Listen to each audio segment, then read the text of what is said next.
Thank you very much for joining us. I am Yori Folari. INEC is to resume nationwide continuous voter registration. And so let's talk about that today. Our guest is Mr. Biodun Koka. He's a chartered accountant, but he's not really worrying about those trial balance and all those other ones this morning. He's also a community advocate and a politician. In fact, the last time you were here, you were preparing to go into an election, and I'd wished you luck. But that's not quite the way it happened. You know. But then, you as a politician, I'm sure you're used to things happen.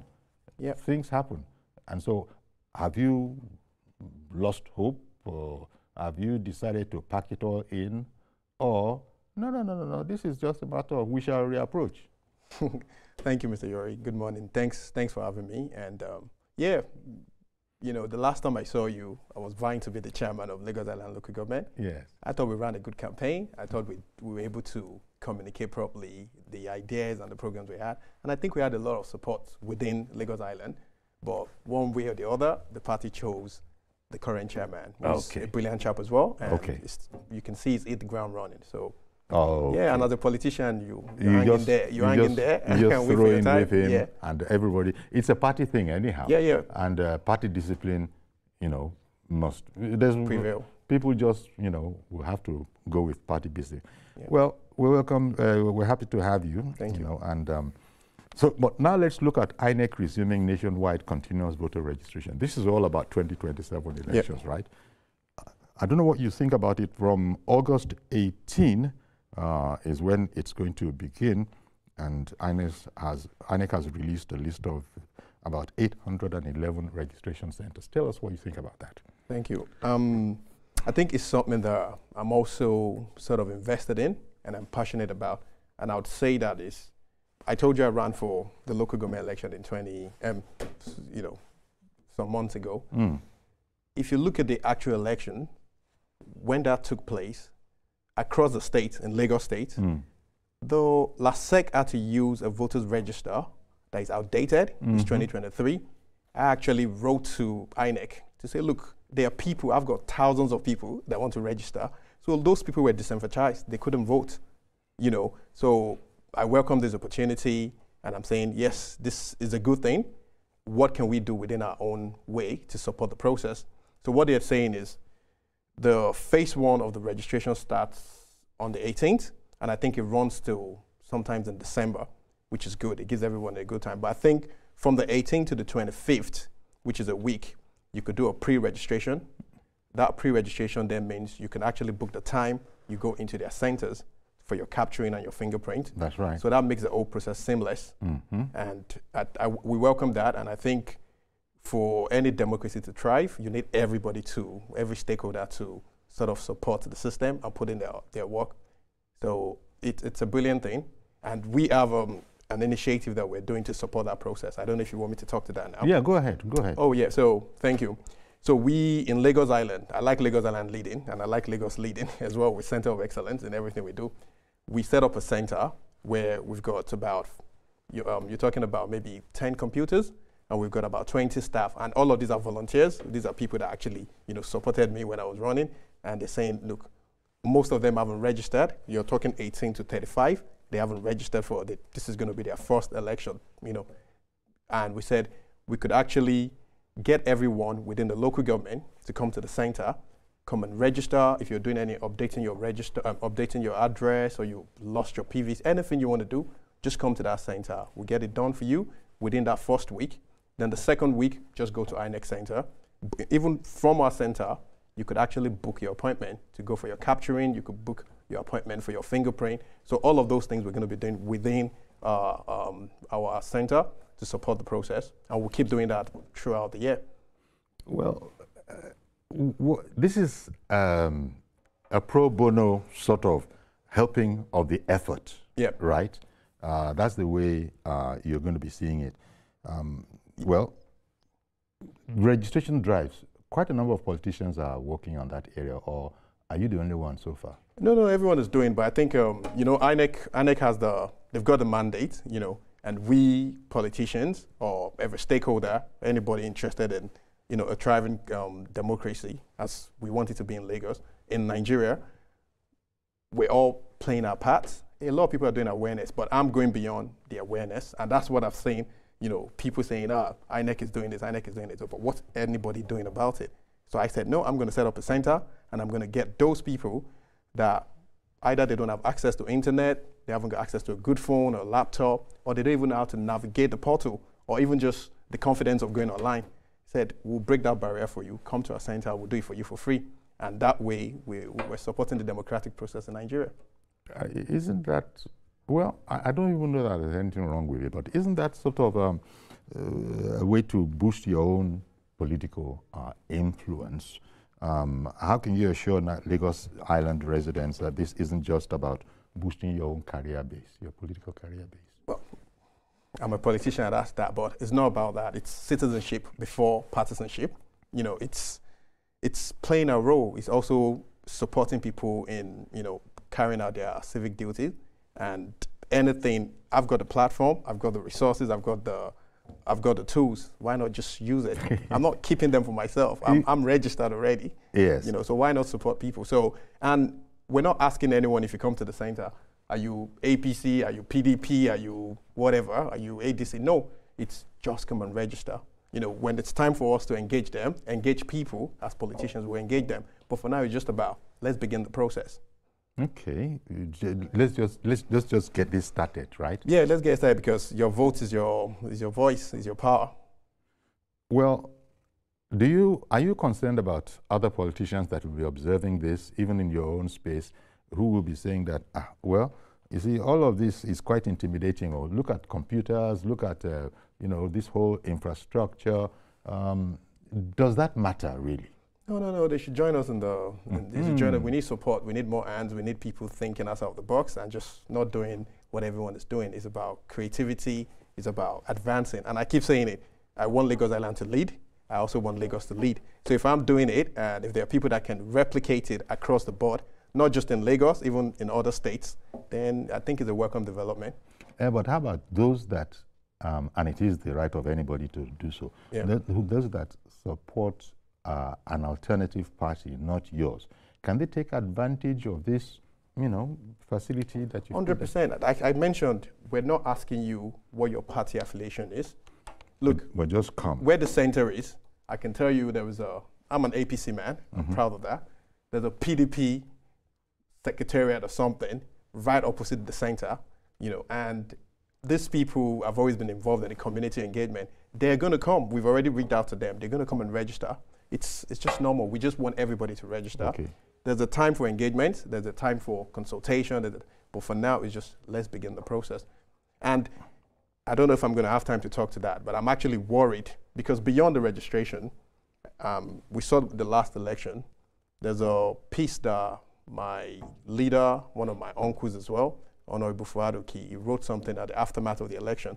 Even before the election, I reached out to him and he said, Biodo, there's going to be voters apathy. I've gathered a lot of information. There is going to be this, and I'm worried. And by the time the result, what he told me was going to happen actually happened. And I'm looking, we had 6.8 million voters, PVC holders in Lagos State. Can I tell you the number that came out to vote? Just over 400,000. What? That's less than 4%, less than 5%. And that's tragic. And that's even down from 11% in 2015. So I'm worried. We could do the registration. And that's why I'm saying the registration doesn't really matter now.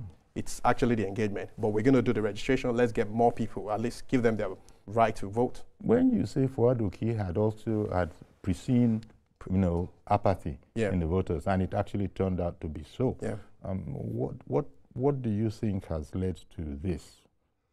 It's a lot of I think the first thing first is the situation in the country. People just didn't want to come out. The situation in the country, but I think people don't understand that it can only get better if you put in your voice, and your future is at your fingertip. That is it. People say, "Oh, I don't care about that," but figuratively and literally, your future is in your fingerprint. You should not complain about the government of the day if you never voted.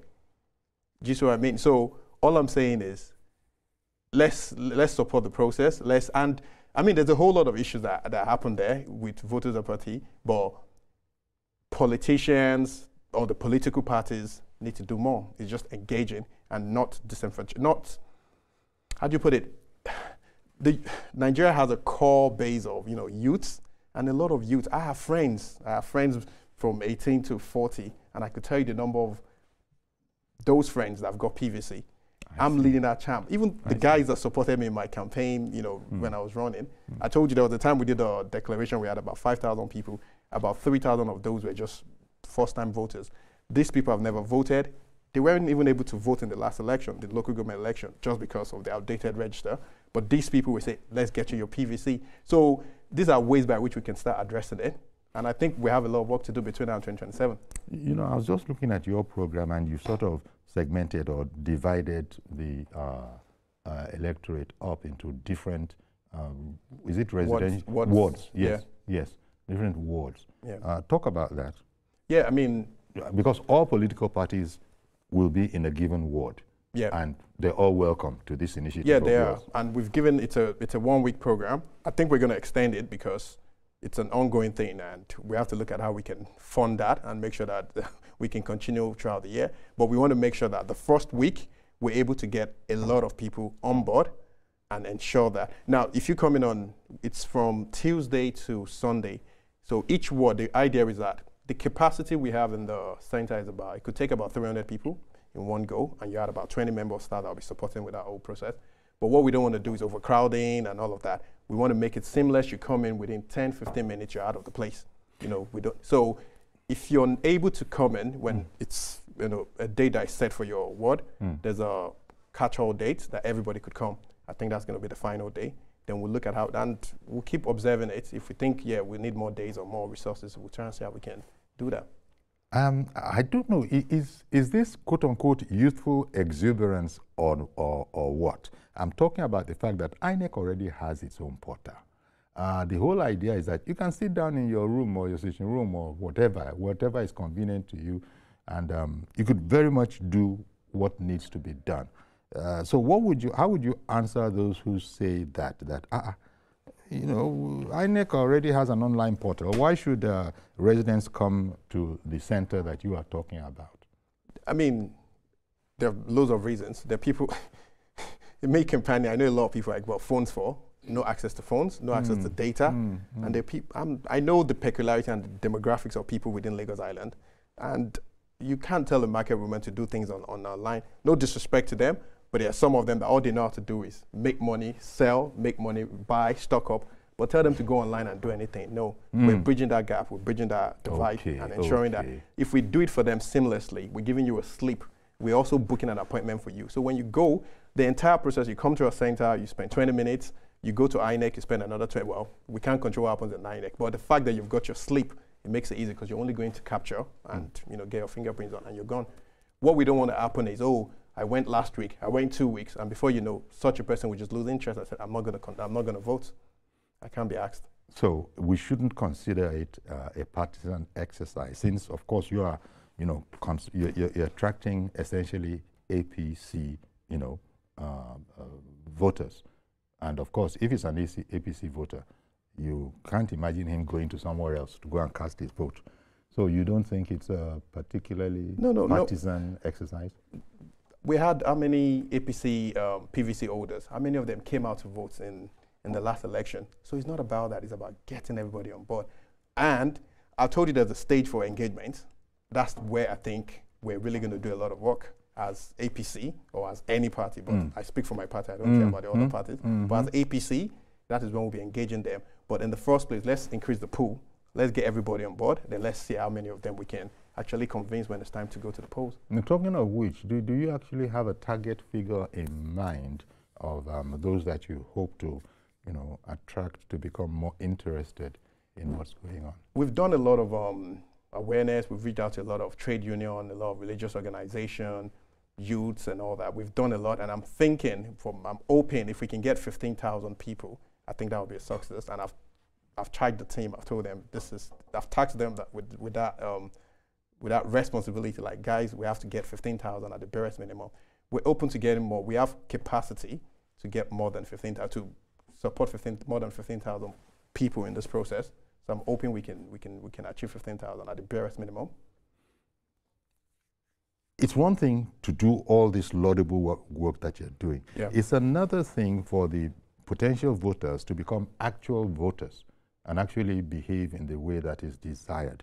Yeah. Are you optimistic that, you know, because at the end of the day, this, yes, I would say this is for you, but it's not exclusively for you. It's for them too. Yeah, yeah. I mean, we can only support them in this whole process. And I told you, it's still engagement.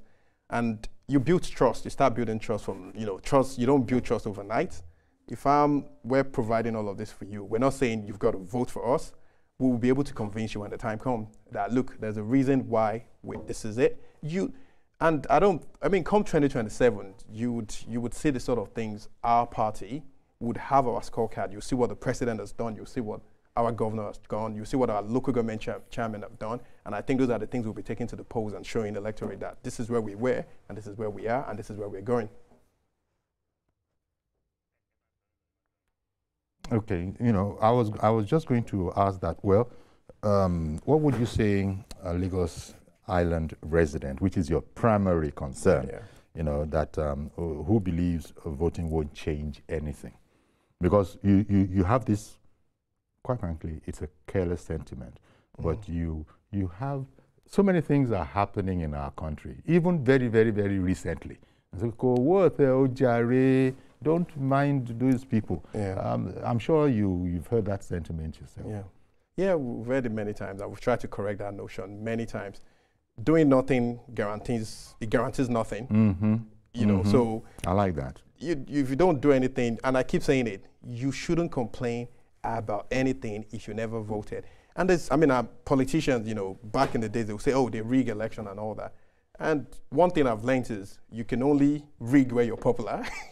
So, and it doesn't happen anymore. You can't even rig anymore. But let's even assume by any chance somebody is able to do it, which it's illegal. I'm just saying, and I'm speaking, frankly, it's illegal to do that. If we have about 100 people that should have registered to vote and only 50 registered, and after that 50, somebody is able to go in there and say, oh, I'm going to rig it because I've got 20. You've actually empowered him by not voting, because you could have upped that number to about maybe 102 or something, and that would have reduced the chances of such a person going into, or even having that mindset of rigging. But rigging has stopped because with INEC and all the PVC and everything they've done now, IRF, I think that's the thing of the past. You've got to be popular. You've got to be able to sell yourself to the electorate. So, well, there's a sense in which kudos to INEC for, starting in good time, so that we can bring our, register up to date, but also, I'm surprised, I'm pleasantly surprised that you are doing this as an additional bonus for those who are your friends, shall we say, people who, this is just part of their whole civic responsibility. And if there's going to be a difficulty, look, at the end of the day, it doesn't mean because I'm working at it, I'm helping you here, you therefore are duty bound to come and vote for me. It might not be that, and you're welcome, but this is a community service. This is a community service because I called you a community advocate as well as a politician. So you've been working at this level for quite some time. At the community level, look, there's that saying that politicians only show up when it's time for election, when it's near to the ballot. This is we saying, no, we're not only showing up during the election. Election is 2027, but we're here, we're doing this. And within the community, I don't know if I'm allowed to speak to that, there are loads of initiatives that we're doing. Matter of fact, on Saturday, we're also graduating another 90 students that we've been training on ICT, and that brings the number to about 890 that we've trained in the space of 18 months. And this is all part of our 890. community. And all free for 8 weeks. Another program that we've been doing is the, Lagos Island Wellness Initiative. We've given over 1,000 families HMO policies to go to the hospital, and these are some of the things. So we're not just showing up when the ballot is there. No, we're going to keep doing things. There's always going to be something we're doing for the community, and I'm passionate about my community. I love where I'm from, and I love Lagos State. Okay, let's add a phone call. Mr. George Inikeja has just called in. Good morning, Mr. George. Thank you for calling in. Good morning to your guest. Okay. I'm sorry, I'm impressed by the initiative your guest has taken for his party. It is good. He even is saying that it's not exclusively for his party, that it's about the voters who might be lethargic, that he needs to... Yes, but he wants the voters to vote for his party now. He doesn't need to say that, but we know that it's his mind. Okay. That's not the main thing here. Where I believe the emphasis should be is on INEC. INEC has not come up with a strong technology. It's about time to do that. If you go and register, you should be able to register on Fiori and get your card immediately. Just as you can go to a bank for an ATM card, and the card is issued to you instantly.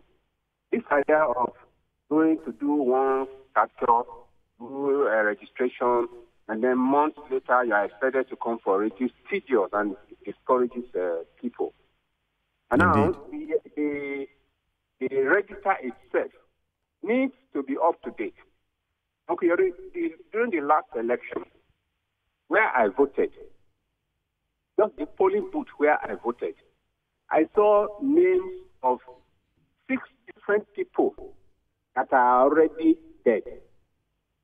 And the names were displayed there. One of them died about 9 years back. So the register definitely is not up to date. What does it take to clean up a register? This idea of, they will tell you 300,000 cards uncollected, there are this number of people that have TVCs. It looks large, but it's not realistic. Let them update the register and employ better technology to manage it, and then tell us exactly what the position is. That's my candid advice to INEC. We cannot just be repeating the same thing over and over again. And hope for a different result. We are not getting better results. Okay. Thank you very much, Mr. George, for calling in. Do you want to add anything to that? Yeah, thank you.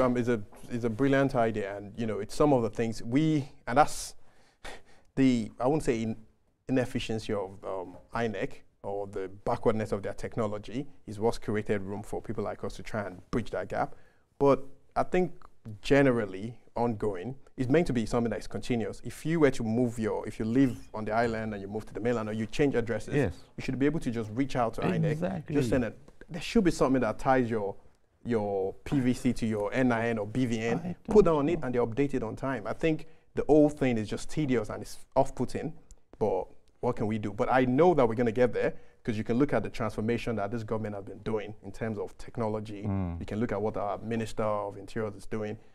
You come into the airport, from Abuja the other day, I went to Abuja and it was all e-gates and all. We're getting there, and I think that's gonna happen eventually, because this government is transformational.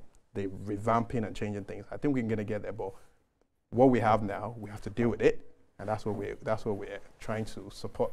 Indeed, as you said, we're dealing with it. You're also very highly optimistic, and we have begun, and we can't look back. We have to keep on keeping on. Well, I think we can leave it here because this was just a very short one. Thank you. Come and sort of see people who are active on the field. What do they feel about this? So thank you very much, Biodun. Mr. Biodun Koka, community advocate and politician. And also, by the way, he's a chartered accountant. Isn't that one going to get put to one side now? No, I've been doing it. I've been a chartered accountant for 14 years. Exactly. So I know. We know how to multitask. Thank you. Okay, then. Yeah. So thank you very much for coming along. Thank you. Appreciate you. Thank you. Thanks for having me. Okay. So we'll take a break.